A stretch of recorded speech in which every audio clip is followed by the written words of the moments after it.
Glenn kind of looks like a high school kid with that hat on. He likes to talk crap. He's like a really uh like skateboarder that broke his wrist, right? And he's got the decorative glove on the other hand, and just kind of pisses off the janitor at the local school. It's a perfect way to describe him, Brian. Hello, my friends. Thank you for joining us for the PEBCAK Podcast, a weekly information security show featuring some all-around good people. It is week 12 of 2023. I'm Chris Louie, and happy to have survived the latest rounds of storms here in Northern California. I heard it was an absolute whiteout condition up in snow country, and I saw some houses in Tahoe buried under 15 plus feet of snow. With me, I have the cloud god who's busy shoveling away all that sunshine. Actually, not today. It's raining, but it finally, I think all that bad weather you had came down here. I saw those same pictures in Tahoe, and I'm like, whoever structurally built those things, man, that is impressive. To have that much 15 feet of snow on your roof and not have it collapse is amazing. Well, they're built like they're A-roofs, right? So they're like really steep. That way, Very steep A-roofs, yeah. It's still 15 feet of snow. Yeah, true. Like that's a lot of weight. I think someone said that the roof was stable enough to hold every NFL player and coach all at once. Yeah, It's a lot of weight. at least 100 pounds. Yeah. You didn't think snow would be that heavy, but I guess it is Yeah, when it compresses. water's not that hard until you hit it really fast. You build up enough of it. Well, yeah, like I it'll said, collapse for I sure. mean, you take a kettle or a bucket of snow and you melt it, right? And it's only like a quarter full of water. Yeah. Right. So It's mostly air, but you get 15 feet of it, and that'll build up. true.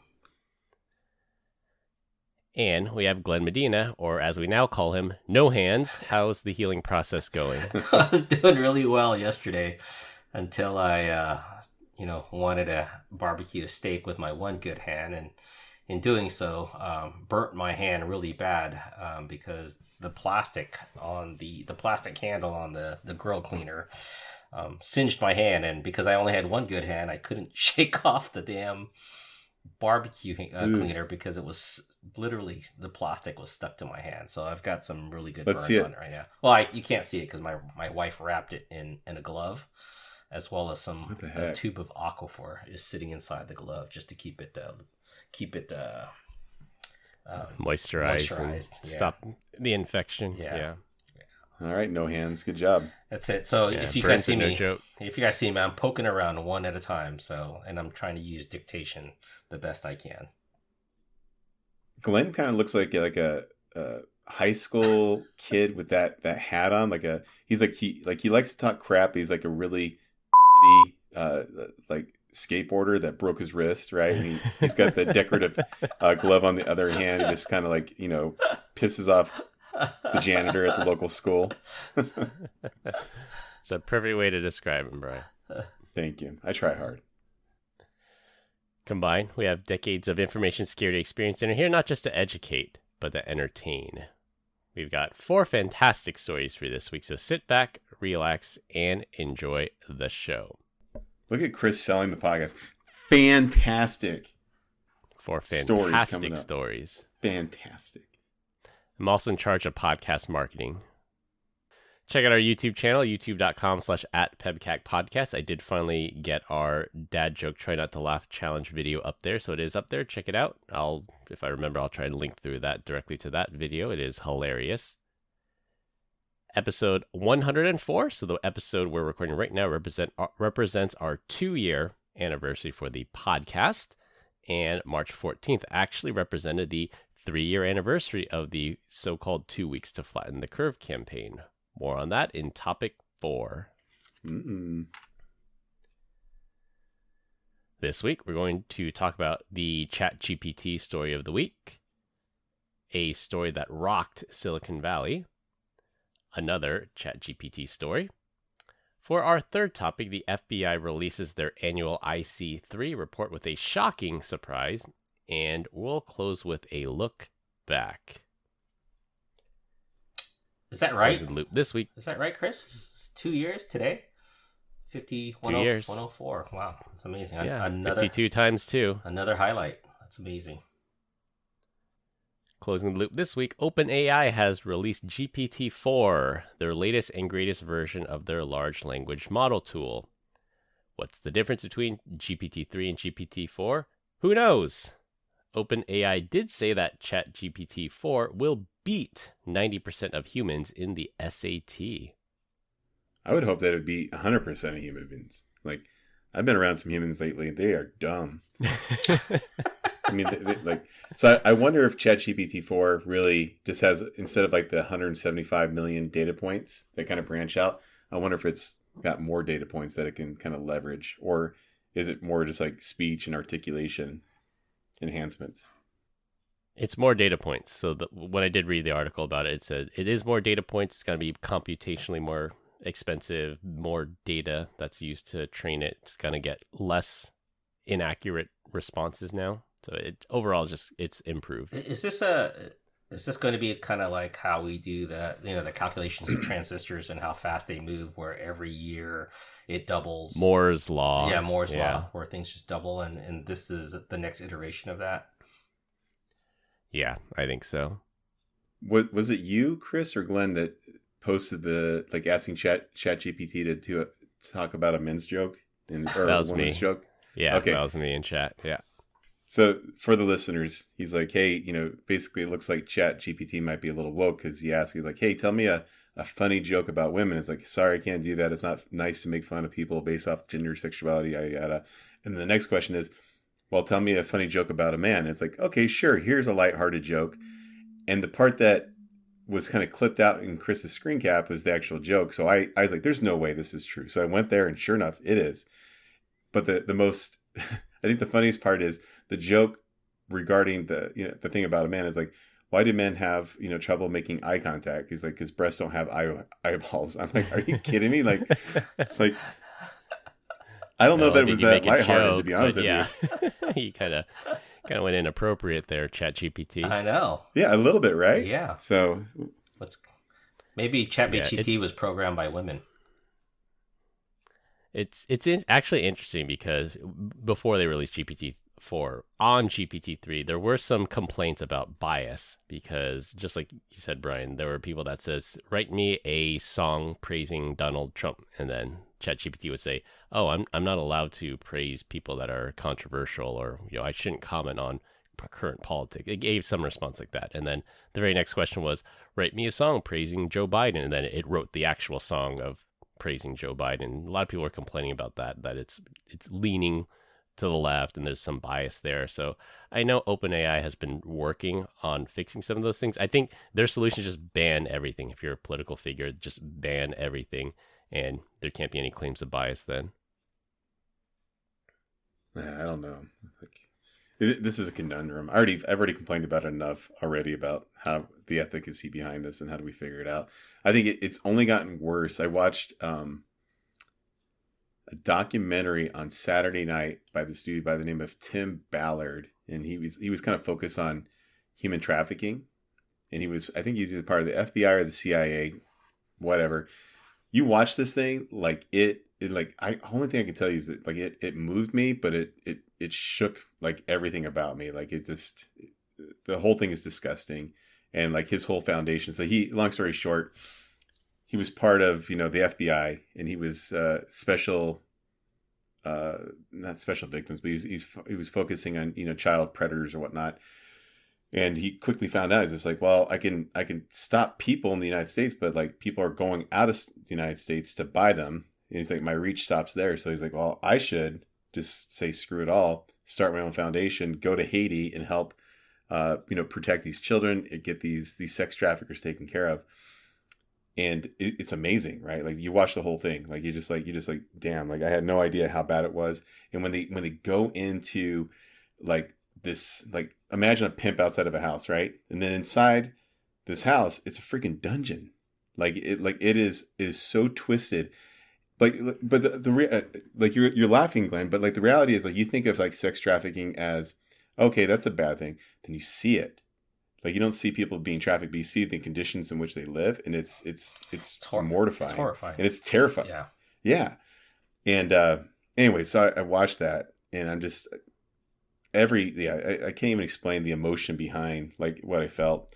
And then you hear that the U.S. is the largest desire of like of sex trafficked kids. Like we are the people that have the most demand. So you're just like, dang, how do you even prevent that? Like, you know, it's great that he's going across international borders to stop it from happening, but really we need to figure out a way to prevent these traffickers from even communicating, right? Like being able to make that how do you even have that conversation? How do you search for Google how to buy a child, right? Like that, like you shouldn't be able to do it. And if you did, Google should be held liable, right? Like there's so much things about privacy. I can go on and on and on about this, but anyways, I will be spending stuff. Yeah, I'm sure it's out there.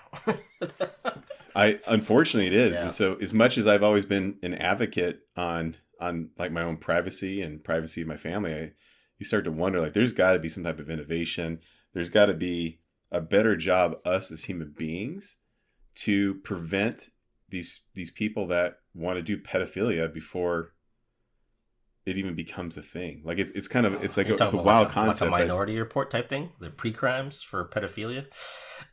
Well, this is kind of hard to explain, but like, you know, growing up being, you know, mentally and physically abused by a stepfather, and I kind of saw him as a monster, right? I was just terrified of this person. And then later on in life, I still was kind of terrified of this person. He was no longer in my life. He was out by the time I was 13, but he was still my brother's dad. And he was in the hospital. And my brother asked me, can you go with me to visit my dad? You know, I think he might actually die. I said, yeah, no problem. So I walk in, and this guy that was like a monster was just like this little, like this scrawny old man, this on the thing. I just like instantly in my heart, I just felt like forgiveness. Like, you know what? At some point in time, he must have been a little kid or something happened to him that made him function like that. And you just got to forgive and be able to move on because he's no longer a threat. And so when I take that analogy, right, and I look at like what's going on with these people, like at some point in time, kids, very young age, they might be exposed to something that opens that door to wanting to become a pedophile. I don't know, but there needs to be an education from our perspective as professionals and as human beings and as parents and as friends to be like, hey, you're giving your kids a cell phone, but have you ever thought about protecting them from sex traffickers, right? But also, have you ever thought about possibly stopping them from becoming a predator, right? Because that's ultimately what's going to happen. And this is my last sentence on it.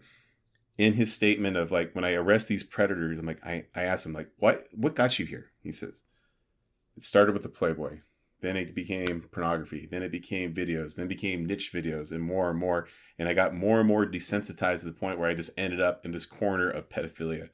I know it seems wild, but I just can't stand back at this point, knowing what I know now, and just throw my arms up and be like, oh, that's somebody else's problem. I need to do something about this. So I will probably say something on every single podcast and every single customer call for the rest of my life about it because I feel so strongly, but it is what it is. So thank you. Yeah. Some deep stuff there, Brian. Who would have ever thought? I know what button to press for you then. What's that? I know what button I can press with you. Need some like street justice. Yeah. Like you got to track these people down. Like the law enforcement has limitations, but let's get like a ragtag team of people and dish out some street justice. I hear you. I've got no problem with that. Hey, you know, when they are going across borders, right, they are doing some things to go out there and confront these people and to make that happen. Luckily, they were working with the local government to do things, but yeah, I told my wife, I was like, I don't know if I was sitting in a room where we are openly discussing the purchase of a child and people are making light of it, I don't know that I would be able to keep my cool. I think I would probably lose my mind and like try to kill somebody. Yeah. Having kids myself, I feel for all these things that are going on. I get you. I totally understand. And just like that, I tank-holed the entire show, and now we're at the edit out topics for next week. Sorry about that, guys. All right. Well, we can move on to our first topic. This one might actually, this has the potential to take up the entire show. So let's see where it lands for us. For our first topic, you could not turn on the news and not hear about the demise of the once almighty Silicon Valley Bank. Mm-hmm. I know our group chat was popping off all weekend with the latest breaking news and memes, especially about SVB. So many startups and VCs had money in SVB. We all know people who were directly or at least indirectly impacted by the collapse of the bank. So let's take a step back. On Thursday, Silicon Valley Bank disclosed a multi-billion-dollar hole in their balance sheet caused by the sale of some mortgage-backed securities at a steep loss. SVB was looking to shore up its balance sheet with a fundraise and stock sale.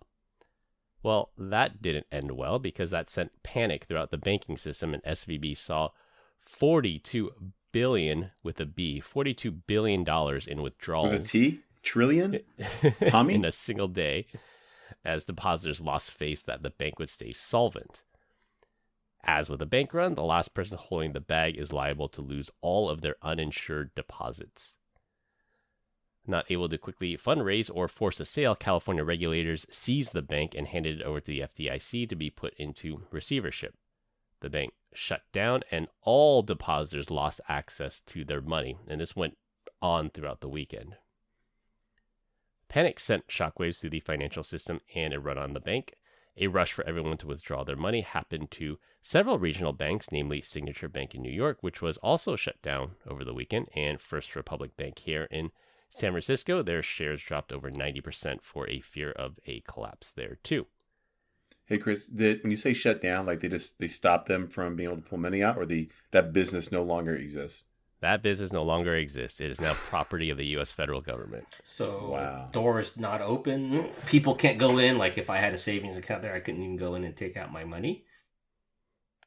So at the time of the recording, we don't know the entire fallout of SVB's collapse, but what we do know is the FDIC has stepped in. So our Federal Deposit Insurance Company, they've backstopped all deposits. So if you had $100 million in the bank, you will get your $100 million.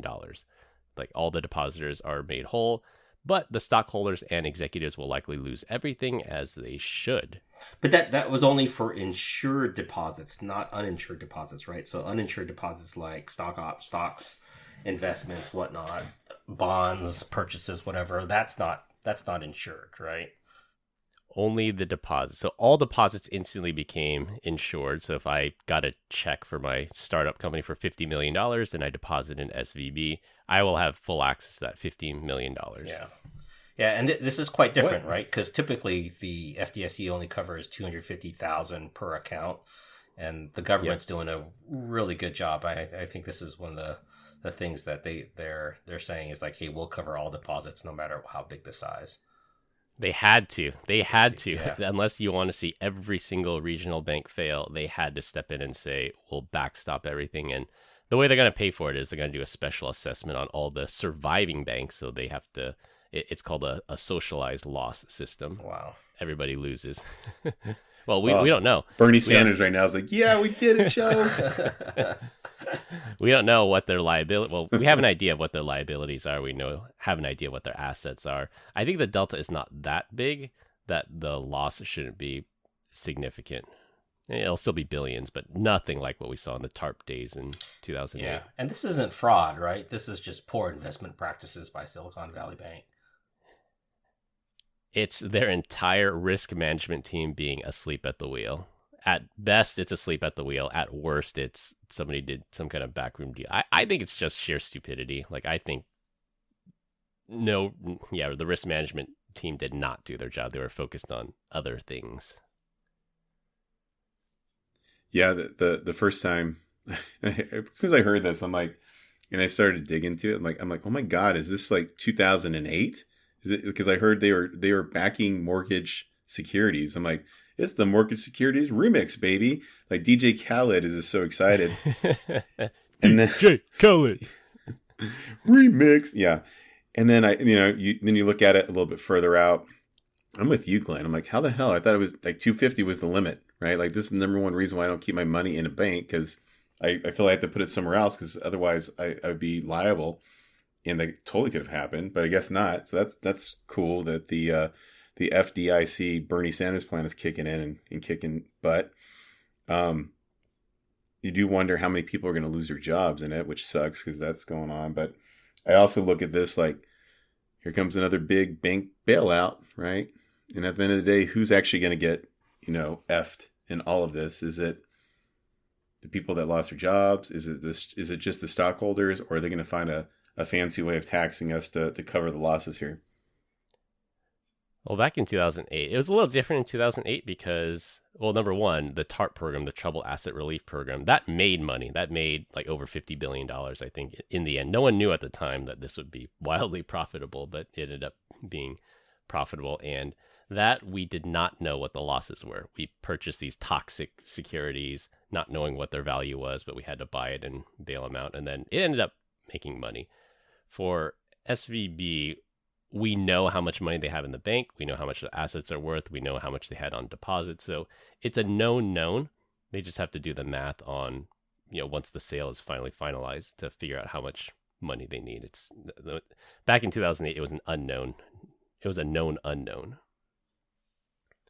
But yeah, if they didn't step in and bail them out, like nobody would trust, because Silicon Valley Bank was a Forbes top 20 bank. Just like 4 days before its demise, Forbes ranked them as like a top 20 bank. So if a top 20 bank can fail, you're only going to see people pull out their money from every regional bank, put it into Wells Fargo, JP Morgan, Goldman Sachs, any top 4 bank, and then you just end up with this oligarchy.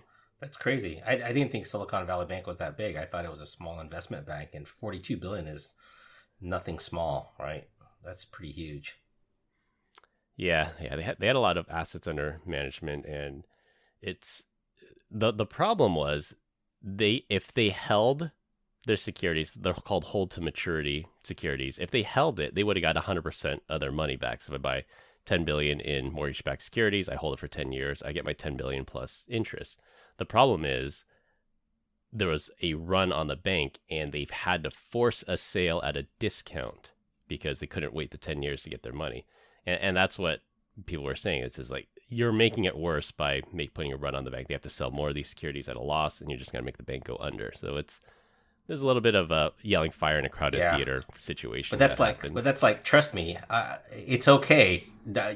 Just have faith. I'll pay. I'll be good still, right? And it's like, no, hell no. I'm gonna take my money out because there's no way that I can trust your doors will be open tomorrow. So. I think the funniest meme that I saw one of there were many, but one of the funniest ones was, it was a screenshot of the CEO or president of SVB saying, please calm down, don't pull out your money, you're making things worse. And then the caption was, this CEO is the equivalent of telling a woman to calm down when she's yelling at you. Can you imagine? Yeah. Did you send the one that was the SVB bank, like, on Friday it was that, and then on Monday it was a Spirit Halloween. Spirit Halloween, yeah. I wonder if anyone before this had actually shorted SVB. Well, we know who did not short it. The executives sold millions of dollars worth of stock just like 2 weeks before the collapse, and there's a giant investigation in that. Oh wow! Ooh, someone's going to jail. Well, you would hope. They'll probably just get a slap on the wrist, but... Yeah, but to your point, Brian, there was actually... So back in December, so we're talking 3 months ago, back in December, a ragtag team of analysts at Seeking Alpha, it's an investment website that posts articles, they actually looked into this, and they saw the writing on the wall. They said SVB has these mortgage-backed securities. They're not worth as much as they paid for them. If there is a run, they're going to be in big, big trouble. So some people did see this coming, sort of like the Big Short. Like, this is like the Big Short 2.0. So some people did see it coming. I don't know if they shorted the stock or not, but it was visible that there was trouble brewing. Right now, Wall Street Bets is like, all right, everyone buy SVB. Can't even buy it. They've been delisted.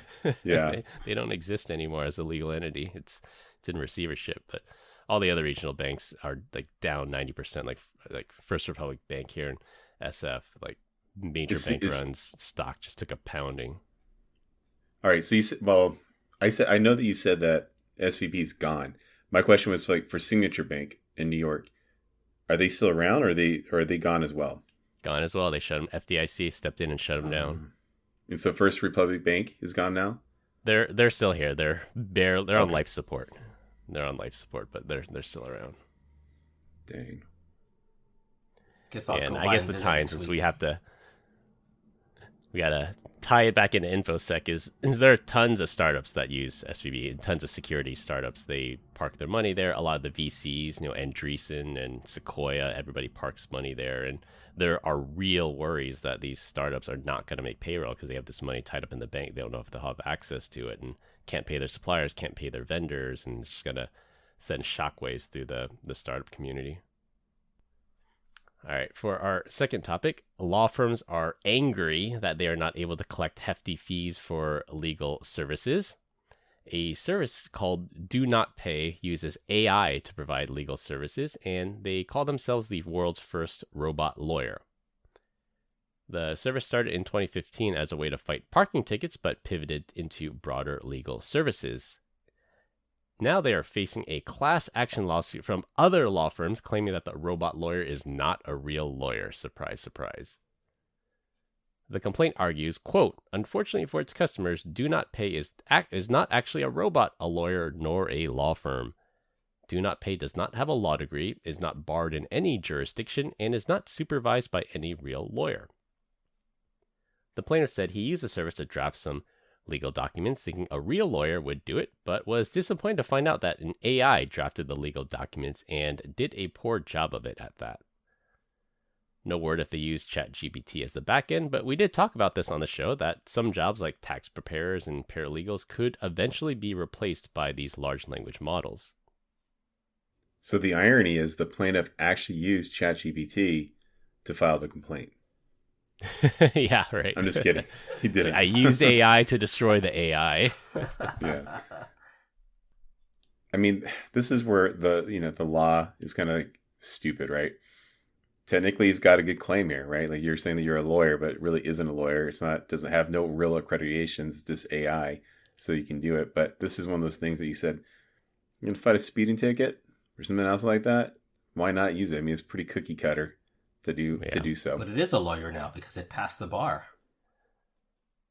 Yeah, that's Passed true. the SATs. ChatGPT. Yeah. It passed the SAT and it passed the Wharton School of Business exam too. So it's an MBA and a college student, but I don't know if it's passed the bar exam yet. The teachers at ASU where my son goes, they're threatening everyone like, we know if you're using ChatGPT. I'm like, you don't know nothing. Like this is so brand new. There is no tool Yeah. that a full-blown university's bought in on yet that could detect this. It's I'm all not buying scare it. tactics. Yeah. It It's is, all yeah. just threatening. Yeah. But they do block it. You can't use it on net.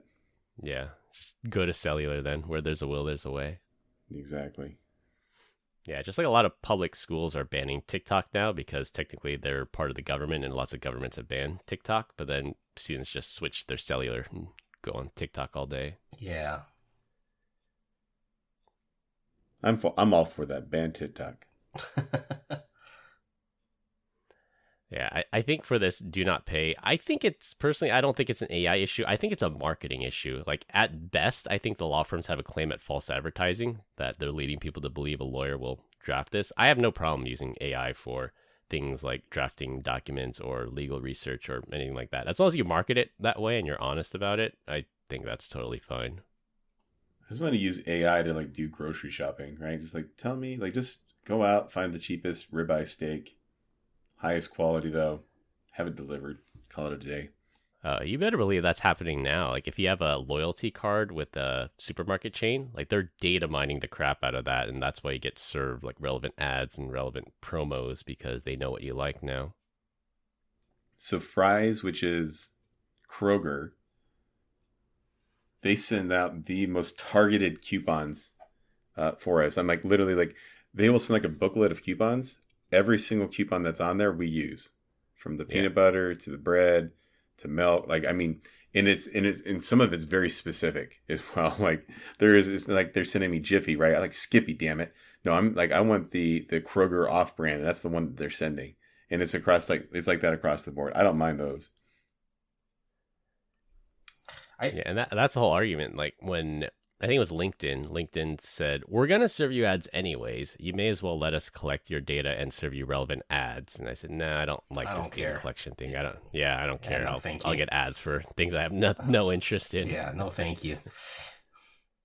Yeah, same with Facebook. I remember when Facebook first started doing personalized and targeted ads, they called the feature, quote, instant personalization, because of the same argument. They're like, we're going to give you ads anyway. We may as well serve ads that are relevant to you. I said, nah, no, thank you. Yeah. Well, they lost a lot of revenue from that, right? As soon as iOS cross-app tracking. Yeah, cross-app tracking. Yeah, billions. They lost billions in revenue off of that. And Mark Zuckerberg always complains about that on every earnings call. Well, tough. It's like, here's the world's smallest violin playing for you, Mark. Yeah, no kidding. It's my data. Leave it alone. I will say that one thing that's helpful is like in Amazon, if I'm looking for something and I have my gut feeling is that I might need more to this product to make it work for whatever it is. If you scroll down, it's like, commonly purchased together. Yeah, frequently bought together. Yeah, I love that.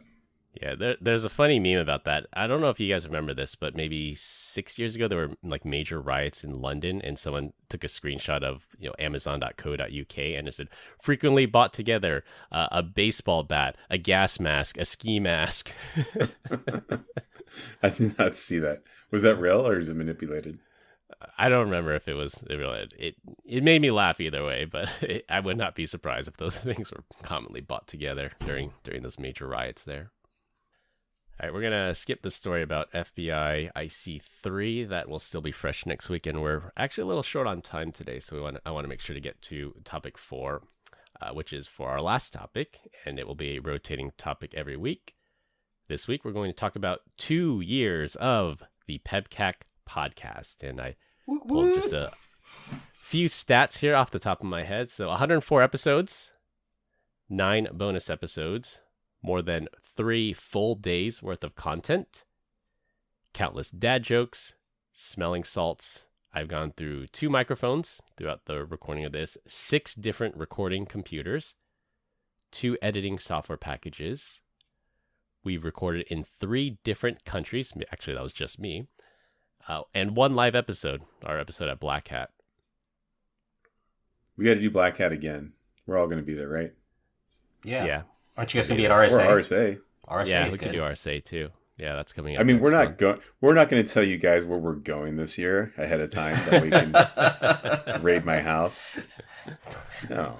Maybe we can have a bunch of guests at RSA as well to come on with us. Yeah, that'd be fun. Yeah, a lot of people are asking me if I'm going to be there because they're planning to go. Because last year was the first year in person again. I think people are still a bit worried about coronavirus, and this year I think everyone's just it's endemic now. Everyone's just give it up trying to avoid it. Says the guy who lives like 10 minutes away from downtown San Francisco. 10 or more. Not giving away my location, Glenn. Sorry. Everything in California is an hour away. I don't care what you say. Well, in San Francisco. 1 mile, 10 miles. It's still an hour away. Let's get 3 guests but they can only show up for like 15 minutes and just let them. Yeah, do like a round robin. Yeah. Yeah, I bet you Evan would show up because he's going to be there, right? Yeah, he'll be there. Oh, okay. One of our former colleagues that we still keep in touch with. Gotcha. Yeah, he's a big old crap talker, but he misses us. I can tell. Yeah. Yeah. Any highlights for you guys the last 2 years? So I'll go first. Go ahead. I always do. Yeah. Yeah, I would say that definitely. I think the biggest highlight is just the closeness between the 3 of us is gone. Right, like I kind of liked you guys at the beginning, but now like you're like my brothers, and I adore you guys, and yeah, would fight to the death for all of you guys, to be honest. So that part's been really nice. Outside of that, yeah, just working together. The guests have been fun, but at the end of the day, it's just working on this crap all hours of the night, recording this various things, and then talking crap at each other. This has been a blast for me. I just can't believe we've been talking with each other for, was it 104 weeks? Was it 104? Yep. Yeah, 104 weeks straight, like nonstop. Yeah. Like I talk to you guys much more than I talk to anybody else. So, like I said, kudos. Love you guys, man. That's awesome.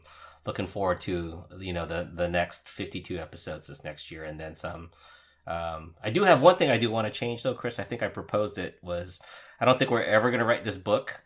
So I think what we probably need to do is convert maybe to a segment either once a month or every week or every 2 weeks, just starting to do segments of the book within the podcast itself. So yeah, or we could do a spin-off podcast too. We could. Well, yeah, we probably do need to pivot from book to podcast form. Yeah, 104 episodes. It's been fun, guys, and we've learned a lot along the way, and it's also good. It's a reason for us to meet at least once a week together. It's a reason for us to stay current on all things cybersecurity and learned a lot of good dad jokes this way. Yeah. I can fondly remember several locations where I've been where I've recorded with you guys. Hawaii, England, London. Yeah, London. I did record in London with you guys. Vegas multiple times. Yeah. No, you skipped London because your dinner ran late. That's right. I did skip London. That's right. Sorry about that. So. Well, you were inebriated too. So. Had gin. I like your idea of doing, instead of doing a PEBCAK book, just doing a couple episodes. I think we should do 4 bonus episodes and try to put the book into 4 1-hour segments. I think that would probably go well. Maybe 3. We don't want to wear people out too much. Yeah. I think we can probably get people to listen to that. Bonus what do you think, Chris? Or do you think it's have to be like 45 or less?